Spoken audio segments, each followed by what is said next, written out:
아멘. 귀한 찬양 감사합니다. 우리는 지난 주일에 그리스도인이 누리는 복에 대해서 생각한 바가 있습니다. 믿음으로 의롭다 하심을 받은 사람들, 구원받은 그리스도인에게는 어떤 복이 주어졌는가? 물론 우리 예수 믿는 사람이 예수를 믿고 죽으면 영원한 생명을 얻어서 천국에 가는 것은 당연한데, 그것으로 끝나는 것이 아니라, 그것만이 아니라 우리 그리스도인들이 이 세상을 살면서 오늘 현재 이 땅에서 누리는 행복이 있다는 것입니다. 그것이 무엇인가? 세 가지를 말씀드렸어요. 기억나세요? 첫째는 하나님과의 화평이다 그랬습니다. 하나님과의 깨어졌던 관계가 회복이 되어지니까 거기서부터 오는 참된 평강이 주어진다는 것이죠. 이제는 하나님의 자녀로, 사랑받는 자녀로 살아가게 되면서 나 자신을 보는 눈이 달라진 것입니다. 나 자신에 대한 바른 자아상을 가지게 된다는 것이죠. 이거 하나님과의 화평입니다. 두 번째는 은혜에 들어감을 얻는 것이다 그랬습니다. 다시 말하면 예수를 믿는다는 것은 이제는 더 이상 율법에 매여 살지 않고 이제는 은혜 생활이 시작됐다고 하는 것인데, 전에는 뭔가 잘못하면 야, 이것도 하나님으로부터 벌 받으면 어떡하나, 하나님으로부터 저주를 받으면 어떡하나 불안하고 두려워했는데, 이제는 그렇지 않고 모든 것을 은혜로 보고 은혜로 해석하게 된다는 것이죠. 은혜 의식을 가지고 살아간다는 것입니다. 이런 사람은 신앙생활이 즐겁다는 것이죠. 원망과 불평이 없습니다. 비판과 남을 정죄하는 일이 없습니다. 은혜 생활을 하다 보면 내가 가진 것들이, 이미 하나님께로부터 받은 것들이 너무 많고 너무 귀하고 또 너무 커 보이기 때문에 범사에 감사하는 거죠. 은혜에 감사하는 삶이 이어진다는 것입니다. 세 번째는 환난 중에도 즐거워할 수 있다 그랬어요. 우리 예수 믿는 사람이라고 그래서 예수 믿은 다음서부터는 다 모든 일이 다 정말 형통하냐? 그건 아니죠. 우리 믿는 사람들의 삶 속에도 고난과 어려움이 찾아옵니다. 특히 이 사탄이 가만두지를 않습니다. 믿는 사람이라도 어떻게 해서든지 미혹해서 넘어뜨리기 위해서 우는 사자와 같이 두루다니며 삼킬 자를 찾는 이때 우리의 삶 속에 때로 고난과 어려움과 환난이 오지만 그 환난이 무의미하지 않다는 사실과 그 뒤에는 반드시 하나님의 선하신 뜻과 계획이 있다는 사실과 그 환난이 나에게 가져다주는 유익이 있다는 사실을 알 때 우리는 환난 중에도 즐거워할 수 있다는 거죠. 그 환난의 유익이 뭐라고 그랬습니까? 환난은 우리로 하여금 인내를 배우게 한다. 인내의 사람이 되게 하고, 인내하면서 우리의 인격이 단련이 돼서 하나님께서 마음껏 쓰실 수 있는 도구로 준비되어지고 결국은 소망을 이루게 된다. 이 사실을 알 때 우리는 환난 중에서도 즐거워할 수 있다는 거예요. 여러분, 예수 믿지 않는 불신자들은 어려움이 오고 삶의 고난이 닥치면 원망하고 불평하고 낙심하고 절망하고 포기하고 그렇지만 우리는 그 가운데서도 즐거워할 수 있다. 이게 얼마나 놀라운 은혜고 얼마나 놀라운 복입니까? 자, 그런데 그럼 이와 같은 소망이 우리에게 이루어질 때 그 이루어진다고 하는 그 근거가 뭐냐? 또 바꿔 말하면 이와 같은 그리스도인의 복을 이 땅에서 우리가 계속해서 지속적으로 누릴 수 있는 비결이 어디에 있느냐? 오늘 본문이 여기에 대해서 해답을 주고 있습니다. 먼저 5절 말씀을 같이 한번 읽겠습니다. 5절 말씀 시작. 소망이 우리를 부끄럽게 하지 아니함은 우리에게 주신 성령으로 말미암아 하나님의 사랑이 우리 마음에 부은 바 됨이니. 소망이 우리를 부끄럽게 하지 아니함은 이란 말은 소망이 실현되는 근거는 혹은 소망이 우리를 실망시키지 않는 이유는 그런 뜻입니다. 그건 뭐냐? 한마디로 하나님의 사랑이 우리 마음에 부은 바 되었기 때문이다. 하나님의 사랑 때문이다. 하나님을 향한 우리의 사랑이 아니고요, 우리를 향한, 저와 여러분을 향한 하나님의 사랑 때문이다 하는 것입니다. 사람은요, 이 땅에 태어나서 일단 물리적인 사랑을 받으면서 우리의 육체가 건강하게 성장을 하게 됩니다. 갓난 아기 때 그 갓난 아기가 뭘 압니까? 아무것도 모릅니다. 그때 엄마가 젖을 먹입니다. 기저귀 갈아줍니다. 목욕시켜줍니다. 때로 열이 나거나 혹은 뭐 어떻게 하다가 다치면 그냥 급히 또 병원에 데려가서 또 치료해 줍니다. 이런 사랑이 있었기 때문에 그 갓난 아이가 자랄 수 있는 거죠. 건강하게. 이게 물리적인 사랑을 받는 것입니다. 뿐만 아니라 사람은 정신적인 또 사랑을 받아야 인격적으로 바르게 성장하게 됩니다. 부모의 인정을 받고 사랑을 받고 칭찬을 받고 격려를 받을 때 그 자녀가 정서적으로 안정되게 자라는 것입니다. 이게 어렸을 때 안 되면 이게 커서도 사랑 결핍증 증세를 나타내게 되는 거예요. 인격적으로나 정서적으로 불안한 사람이 되어버리는 것입니다. 이 정신적인 사랑을 받는 것이 얼마나 중요합니까? 마찬가지로 그것보다 더 중요한 것이 우리의 영혼의 건강과 영혼의 성장과 영혼의 성숙을 위해서는 하나님의 사랑을 깨닫고 하나님의 사랑을 느끼고 하나님의 사랑을 믿고 하나님의 사랑에 감격하는 그것이 있어야 된다는 거예요. 그런데 문제는 무엇입니까? 하나님의 사랑이 깨달아지지 않는데 문제가 있는 겁니다. 하나님의 사랑이 이해가 되지 않는데 문제가 있는 것입니다.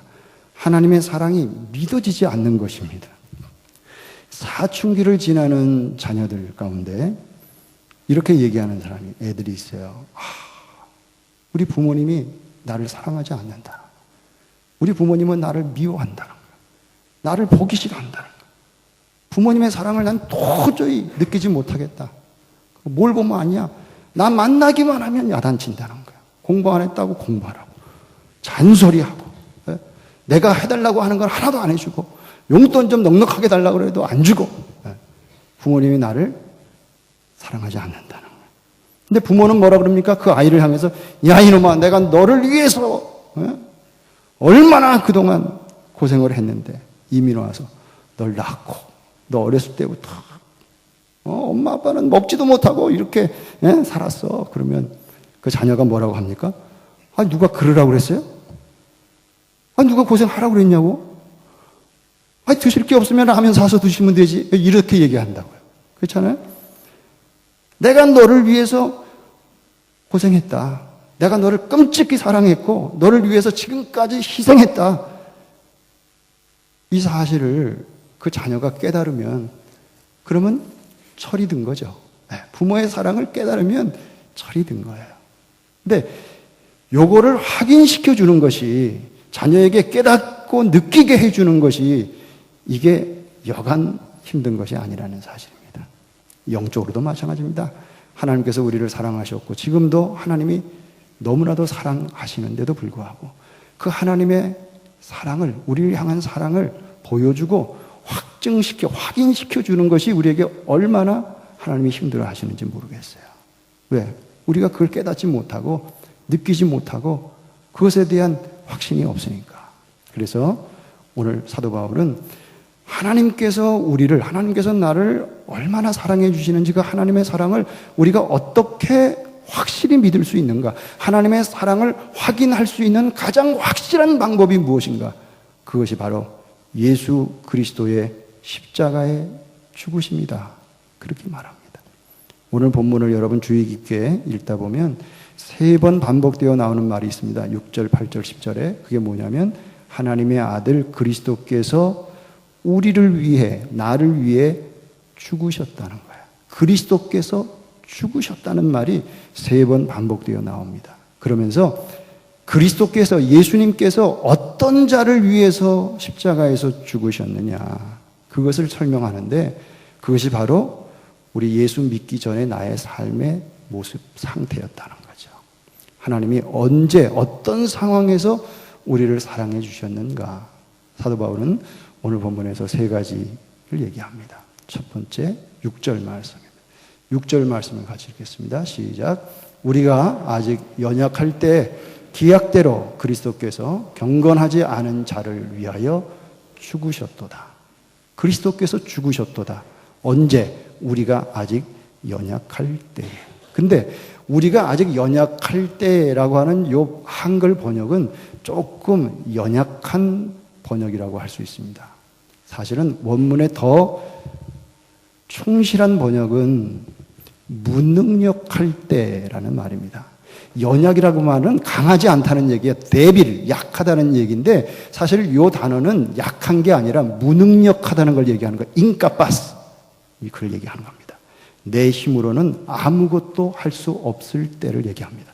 나는 하나님이 계신지도 몰랐고 하나님이 누군지도 몰랐고 하나님에 대해서 전혀 관심도 없었고 하나님에 대한 생각도 하지 않을 때 하나님을 기쁘시게 할 만한 어떤 선도 행할 수 있는 아무런 힘과 능력도 없을 때 그때 그리스도께서 우리를 위하여 죽으셨다.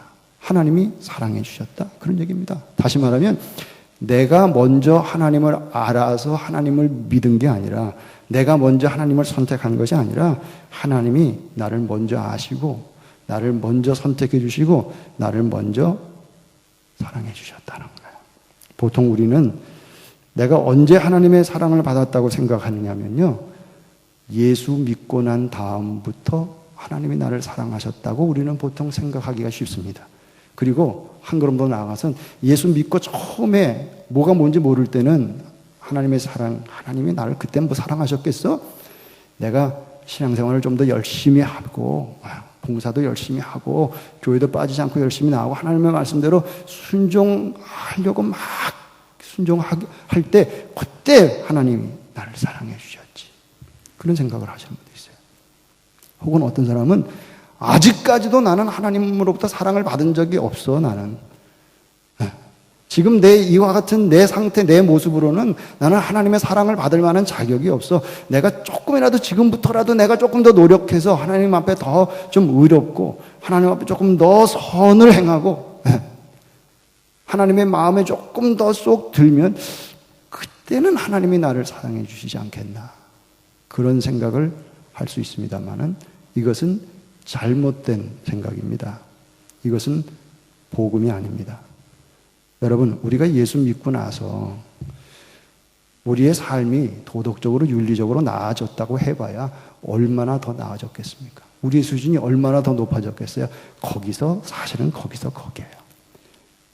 우리가 예수님을 알기도 전에, 하나님을 알기도 전에, 믿기도 전에 이미 벌써 하나님이 우리를 사랑하셨다. 그겁니다. 두 번째, 8절 말씀 같이 읽겠습니다. 시작. 우리가 아직 죄인 되었을 때 그리스도께서 우리를 위하여 죽으심으로 하나님께서 우리에 대한 자기의 사랑을 확증하셨느니라. 여기 죄인 되었을 때라고 하는 것은 우리의 신분을 의미하는 겁니다. 우리가 죄인의 신분이었을 때 그때 하나님께서 사랑하셨다는, 그때 예수님께서 죄인인 우리를 위해서 십자가에서 고난을 당하시고 물과 피를 다 쏟으시고 죽으셨다는 거예요. 우리가 의인으로서 사랑받은 게 아니라는 겁니다. 우리가 의를 행해서 그 대가로 우리가 사랑을 받은 게 절대 아니라는 거예요. 그래서 내가 지금 얼마나 의로운가, 의롭지 못한가, 선한 일을 얼마나 많이 하고 있는가 못하는가, 그게 문제가 아닙니다. 내가 의를 어느 정도 행했으니까 하나님으로부터 더 큰 사랑을 받을 것이고 내가 또 잘못하고 죄를 지었으니까 하나님으로부터 또 버림을 받겠구나, 그런 차원이 아니라는 거예요. 물론 우리가 예수를 믿어서 하나님의 자녀가 되었으니까 우리가 빛과 소금의 삶을 살아야 되고 또 하나님의 자녀답게 합당한 삶을 살아야 되는 건 당연한데, 그러나 그것에 의해서 우리를 향한 하나님의 사랑이 바뀌는 게 아니라는 사실을 우리가 분명히 알아야 합니다. 어떤 집에 좀 늦둥이 하나가 있어요. 막내 아들이 하나 있는데 이게 늦둥이다 보니까 부모의 사랑을 독차지했고 부모가 너무너무 귀하다 보니까 버릇이 없어졌습니다. 그러니까 자기 위의 형들을 이건 뭐 그냥 장난감처럼 여기는 거예요. 그게 버릇이 없어요. 그냥 말썽을 부리는 거예요. 막 대들고. 그러니까 형이 그 아이를 하루는 그 막내 동생을 때렸습니다. 그랬더니 동생이 대들은 거예요. 막. 그러니까 형이 말하기를, 야, 너 자꾸 그렇게 말 안 듣고 말썽 부리면 아빠가 너 앞으로 사랑하지 않을 거야. 귀여워해 주지 않을 거야. 그랬단 말이에요. 아빠가 자기를 귀여워해 주지 않고 사랑해 주지 않는 거라는 그 형의 말에 이 아이가 충격을 받고서는 가만히 멍하니 있더니 갑자기 두 눈에서 눈물이 뚝뚝뚝뚝 떨어지면서 울음보를 터뜨리려고 하는 거야. 근데 안에서 아버지가 그 이야기를 다 듣고 있다가 방문을 딱 열면서 이렇게 얘기하는 겁니다. 아니다. 그놈이 말썽을 부리면, 말 안 들으면 나는 아픈 마음으로 이 애비는 그 아이를 사랑하고, 말 잘 들으면, 말썽 부리지 않으면 기쁜 마음으로 사랑을 하는 거다. 아빠가 널 사랑하지 않을 거라고 하는 생각은 절대 하지 말아라. 그랬다는 얘기가 있어요. 그렇습니다. 여러분, 우리가 잘못된 길로 가면 하나님께서는 아픈 마음으로 우리를 사랑하십니다. 기다리십니다. 그리고 우리가 제대로 믿고 바르게 순종하면서 살면 하나님께서 기뻐하시면서 우리를 사랑하신다는 거예요. 아버지 하나님의 우리를 향한 사랑에는 절대 변함이 없다 하는 이야기죠. 10절 말씀, 세 번째 10절입니다. 10절 말씀 같이 읽겠습니다. 시작. 곧 우리가 원수 되었을 때 그의 아들의 죽으심으로 말미암아 하나님과 화목하게 되었은즉 화목하게 된 자로서는 더욱 그의 살아나심으로 말미암아 구원을 받을 것입니다. 이것은 우리의 포지션, 위치를 이야기하는 건데, 우리가 하나님께로 향해서 점점 더 가까이 가려고 하는 중에 그 자리에 있을 때 하나님이 우리를 사랑하신 것이 아니라 하나님의 뜻과는 정반대되는 방향을 향해서 막 가고 있을 때 그때 하나님이 우리를 사랑하셨다는 얘기예요. 하나님의 말씀에 불순종하고 하나님께 대적하고 하나님이 어디 계셔? 하나님을 믿을 바에는 내 주먹을 믿지. 그러면서 예수 믿는 가족들 교회 못 가게 막 핍박하고 못할 짓 많이 할 때 그때도 하나님이 사랑하셨다는 거예요. 그게 누굽니까? 바울이 대표적인 예죠. 예수 믿는 사람들을 잡아 죽이려고 하는 박해가 있을 때 예수 믿는 사람들이 어떻게 했습니까? 도망가서 피신해 있었습니다. 숨어 있었어요. 근데 이 사울이라고 하는 청년이 그 예수 믿는 사람들, 숨어 있는 사람들을 잡아오기 위해서 다마스크까지, 다메섹까지 쫓아가준 거 아니에요? 가다가 다메섹 도상에서 부활하신 예수님을 만나게 되죠. 그래서 180도 그의 삶이 바뀌게 되고 예수 그리스도의 사도가 되지 않았습니까? 자, 그럼 사도 바울이 언제부터 하나님의 사랑을 받았는가? 부활하신 예수님을 다메섹 도상에서 만나고 나서 그의 삶이 바뀌면서 그때서부터 하나님의 사랑을 받았던가? 아니라는 것입니다. 사도 바울이 직접 거기에 대해서 말했습니다. 갈라디아서 1장 15절에 내가 태어나기 전에, 이 세상에 태어나기 전에 어머니 태 뱃속에 있을 때 그때 하나님께서 나를 선택하셨고 나를 사도로 부르셨고 하나님께서 나를 사랑해 주셨다. 그렇게 고백했어요. 여러분 한번 생각해 보세요. 사울이라고 하는 청년이 초대교회 7 집사 가운데 스데반 집사를 돌로 쳐 죽일 때 그때 주동자였습니다. 그때 만약 하나님께서 그 사울이라고 하는 청년에 대해서 진노하시고 그때 벼락을 치셨다면 그의 인생은 거기서 끝났을 거예요. 못 모르고 자기 의에 사로잡혀서 교만 방자에서 날뛸 때 그때 하나님께서 그 모습을 다 보시면서도 그 사울이라고 하는 청년을 참아주셨다고요. 기다려주셨다고요. 인내해주셨다고요. 그때부터 하나님은 그를 사랑하신 것입니다. 그렇습니다. 여러분, 하나님의 사랑은 분명히 있습니다. 문제는 뭐냐? 다만 우리가 그 사랑을 모른다는 거예요. 그 사랑을 느끼지 못할 뿐이라는 거예요. 그 사랑을 믿지 못하고 자꾸 내 마음에 의심이 생기는 것, 이게 문제인 것이죠. 여러분, 우리는 내가 하는 모든 일들이 다 잘 되고 사업도 내 뜻대로 잘 되고 또 자녀들도 말썽 부리지 않고 몸도 건강하고 그러면 하나님께서 복을 주시는 것 같고 그래도 하나님이 나를 의인으로 봐주시는구나 그렇게 생각을 하다가 병들거나 사업이 내 뜻대로 잘 되지 않거나 가정에 어려움과 고난이 닥치면 웬일인지 하나님이 나를 버리신 것 같고 하나님이 나를 미워하시는 것 같고 하나님께 내가 뭔가 잘못한 게 있어서 하나님이 나를 벌 주시는 것 같고 하나님이 나를 사랑하지 않는가 봐. 이런 생각이 든다는 거예요. 하나님의 사랑에 의심이 생긴다는 거죠. 혹 여러분 가운데 이 시간에 이 말씀을 들으면서 이런 이야기를 하실 분도 계실지 모르겠습니다. 목사님, 솔직히 지금 우리 가정은 경제적으로 너무 어렵습니다. 아르헨티나 경기가 너무 힘들다 보니까 뭔가 하려고 노력은 하는데 게으른 게 아니라 열심히 노력은 하는데 경제적으로 너무 어려서 사는 게 힘이 드는데 사업이 잘 되는 게 급선무인데 그 부분에 있어서 하나님이 좀 도와주셔야 그래야 우리 가정을 사랑해 주신다는 증거 아니겠습니까? 내가 지금 병에 걸려서 지금 고생을 하고 있는데 하나님 앞에 기도를 하면 하나님이 기도 응답해 주셔서 좀 속히 치료해 주셔야 그래야 하나님이 나를 사랑해 주신다는 증거 아니겠습니까? 아니 엉뚱하게 2000년 전에 예수님께서 나를 위해서 십자가에서 죽으신 게 그게 나한테 뭐가 그렇게 중요합니까? 그게 하나님의 사랑? 저는 그게 와 닿지를 않습니다. 그러실 분이 계실지 모르겠어요. 믿어지지 않는다는 거예요. 여러분 솔직히 말씀드려서 만약에 여러분의 생각이 바로 거기에 머물러 있다면 여러분은 진정한 그리스도인이라고 할 수 없습니다. 적어도 성경이 말하는 성경대로라면 그리스도인은 하나님의 자녀는 오직 예수 그리스도의 십자가 하나만을 바라보면서 하나님이 나를 정말 사랑하셨구나. 하나님이 나를 사랑해 주시는구나. 그것을 깨닫고 느끼고 감격할 수 있어야 된다는 거예요. 왜 그렇습니까?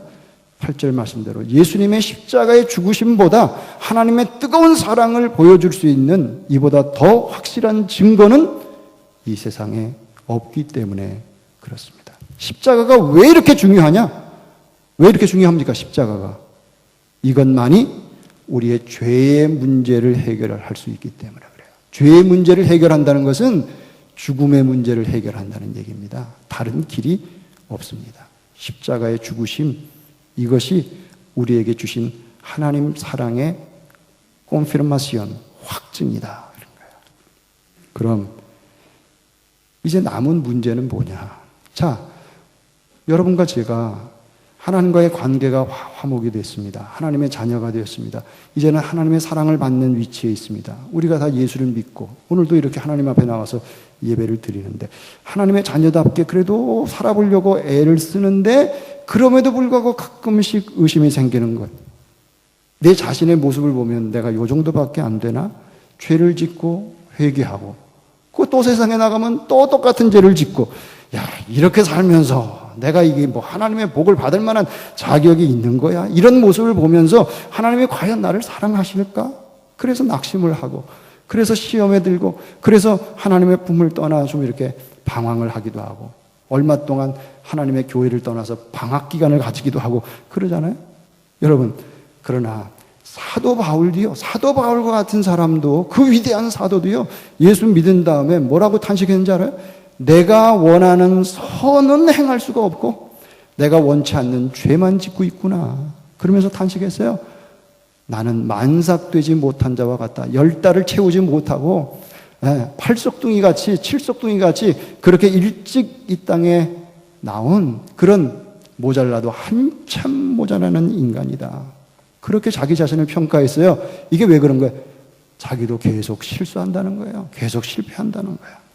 여러분, 우리도 그렇지 않습니까? 이런 낙심과 이런 탄식 속에서 우리가 어떻게 다시 일어설 수 있는가? 어떻게 하면 하나님의 사랑을 다시 느낄 수 있고 다시 회복할 수 있는가? 그것은 내가 언제 하나님의 사랑을 받았는가 하는 것을 기억하는 것입니다. 내가 하나님의 사랑을 받은 때는 내가 잘났을 때가 아닙니다. 내가 하나님을 기뻐할 때가 아닙니다. 내가 의로울 때가 아니라는 거예요.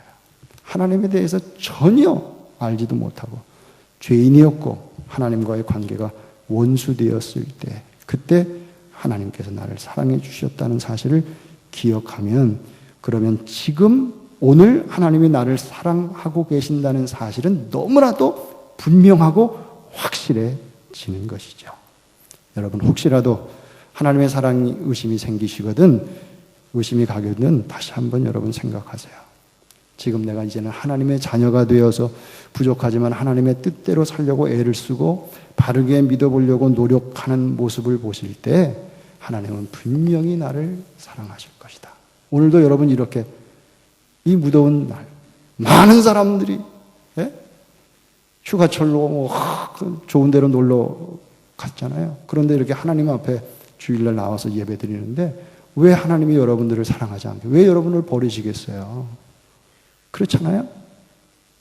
하나님 앞에 나오실 때마다 십자가를 바라보시기 바랍니다. 십자가 속에서 내가 얼마나 하나님의 엄청난 사랑을 받고 있는 존재인지를 늘 확인할 수 있기를 바랍니다. 그럴 때 우리의 영의 눈이 열리고 우리의 삶에 새로운 삶이 시작되고 감사와 기쁨이 넘치게 되는 거예요. 십자가, 십자가, 내가 처음 볼 때에 나의 마음의 큰 고통 사라져 오늘 믿고서 내 눈 밝아한네 참 내 기쁨 영원하도다 그랬다고요. 마지막으로 한 가지만 더 합니다. 그런데 이 십자가를 통한 하나님의 사랑을 깨닫는 것이 이게 내 힘으로 되느냐, 내 노력과 의지로 되느냐, 아니라는 것입니다. 5절 말씀 다시 읽지는 않겠습니다만 5절 말씀에 보시면 성령으로 말미암아 하나님의 사랑이 우리의 마음에 부음받았다 그랬어요. 성령으로 말미암아입니다. 우리가 예수를 믿을 때 하나님의 성령께서 우리 안에 내주하십니다. 우리 안에 계십니다. 떠나가지 아니하십니다. 그 성령께서 하나님의 사랑을 깨닫도록 도와주시는 거예요. 십자가를 통한 하나님의 사랑, 그것은 성령님께서 우리 마음에 역사하지 아니하시면 절대 깨달아질 수가 없는 것입니다. 성령님께서 우리 마음에 하나님의 사랑을 부어주셔야만 가능한 거예요. 내 힘으로, 내 의지로, 내 노력 되는 게 아니기 때문에 이것이 하나님의 은혜라는 것입니다. 내가 하나님을 믿은 게 아니라는 거예요. 믿게 해 주셨기 때문에 믿은 것입니다. 그래서 우리는 감사할 것밖에 없는 거예요. 감격하고 찬양할 뿐입니다. 오늘도 그래서 하나님 앞에 나와서 우리가 이렇게 기쁨으로 예배하고 하나님 앞에 경배하는 거죠. 이 감격, 이 기쁨 속에서 살아가게 될 때 우리는 그리스도인의 복, 하나님과 화평을 누리고 은혜 생활을 계속하고 환난 중에서도 기뻐할 수 있는 이 그리스도인의 복을 날마다 계속해서 받아 누리는 그런 삶을 살 수 있게 되는 것이죠. 이와 같은 은혜가 우리 모두에게 함께 할 수 있기를 주님의 이름으로 축원합니다.